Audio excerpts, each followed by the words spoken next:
Hello friends, welcome to Stella's Kitchen. Please do subscribe, like and share. So ನನ್ನ ಚಾನಲಲ್ಲಿ ಇವತ್ತು ನಾನು ಬೆಂಡೆಕಾಯಿ ಪಲ್ಯ ಮಾಡ್ಕೊಳ್ತಾ ಇದ್ದೀನಿ. ಸೊ ಟ್ರೈ ಮಾಡಿ ನೋಡಿ ಈ ರೆಸಿಪಿನ. ಸೊ ನಾನಿಲ್ಲಿ 1/4 kg ಅಷ್ಟು ಬೆಂಡೆಕಾಯಿ ತೊಗೊಂಡಿದ್ದೀನಿ. ಬೆಂಡೆಕಾಯಿ ತೊಗೊಂಡು ನನ್ನ ಕಟ್ಟಿಂಗ್ಸಲ್ಲಿ ಈ ಥರ ನಾನು ಕಟ್ಟಿಂಗ್ ಮಾಡೋದು. ಸೊ ನಿಮ್ಗೆ ಯಾವ ಥರ ಕಟ್ಟಿಂಗ್ ಬೇಕೋ ನೀವು ಹಂಗೆ ಮಾಡಿಕೊಂಡು ಬಾಣಲಿಯಲ್ಲಿ ಫ್ರೈ ಮಾಡ್ಕೊಳ್ಳಿ. ಸೊ ಅದೇ ಬಾಣಲಿಯಲ್ಲಿ ಒಂದು 3 ಟೇಬಲ್ ಸ್ಪೂನ್ ಆಫ್ ಆಯಿಲ್ ಹಾಕ್ಕೊಂಡು ಸಾಸಿವೆ ಹಾಕ್ಕೊಳ್ಳಿ. ಸಾಸಿವೆ ಚಟಪಟ ಅಂದಿದ ನಂತರ ಇದು ಜೀರಿಗೆ ಹಾಕ್ಕೊಳ್ಳಿ. ಜೀರಿಗೆ ಚಟಪಟ ಅಂದಿದ್ದಕ್ಕೆ ಅದು ಬೇವು ಸೊಪ್ಪು ಹಾಕ್ಕೊಂಡು ಒಂದು 2 ಈರುಳ್ಳಿ ಕಟ್ ಮಾಡಿ ಇಟ್ಕೊಂಡಿದ್ದೀನಿ ಸಣ್ಣದಾಗಿ ಹಚ್ಚಿಟ್ಕೊಂಡು. ಸೊ ಆ ಈರುಳ್ಳಿನ ತೆಗೆದು ಅದ್ರಲ್ಲಿ ಹಾಕಿ ಚೆನ್ನಾಗಿ ಮಿಕ್ಸ್ ಮಾಡ್ತಾಯಿರಿ.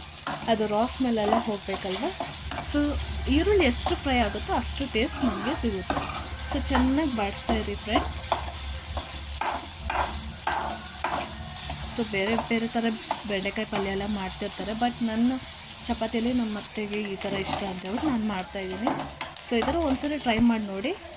ಚೆನ್ನಾಗಿ ಬಾಡಿಸಿದ ನಂತರ ನಾನಿಲ್ಲಿ 2 ಟೊಮೊಟೊ ಹಚ್ಚಿಟ್ಕೊಂಡಿದ್ದೀನಿ. ಸೊ ಆ 2 ಟೊಮೊಟೊನ ಅದರಲ್ಲಿ ಹಾಕಿ ಬಾಡಿಸ್ತೀನಿ.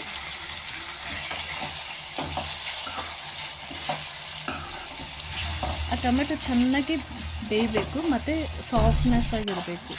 ಚೆನ್ನಾಗಿ ಬಾಡಿಸಿ ಅದನ್ನು ಮ್ಯಾಶ್ ಥರ ಮಾಡಿದ್ರೆ ಅದು ಗ್ರೇವಿ ಸ್ವಲ್ಪ ಜಾಸ್ತಿ ಬರುತ್ತೆ. ಸೊ ಒಬ್ಬೊಬ್ಬರು ಟೊಮೆಟೊ ಯೂಸ್ ಮಾಡೋಲ್ಲ, ಬಟ್ ನಾನಿಲ್ಲಿ ಟೊಮೆಟೊ ಯೂಸ್ ಮಾಡ್ತೀನಿ. ಒಬ್ಬೊಬ್ರು ಯೂಸ್ ಮಾಡ್ತಾರೆ, ಸೊ ಅದು ಡಿಪೆಂಡ್ ಅವ್ರ ಮೇಲೆ. ಸೊ ನಾನು ಚೆನ್ನಾಗಿ ಇಲ್ಲಿ ಸ್ಮ್ಯಾಶ್ ಮಾಡಿಕೊಂಡು ಈ ಥರ ಮಾಡ್ತಿದ್ದೀನಿ ನಾನು. ಸೊ ಅದು ಸ್ಮ್ಯಾಶ್ ಮಾಡ್ತಾ ಏನಾಗುತ್ತೆ, ಅದು ಸಾಫ್ಟ್ನೆಸ್ ಬರುತ್ತೆ. ಸೊ ಸ್ವಲ್ಪ ಬೇಗ ಬೇಯುತ್ತೆ.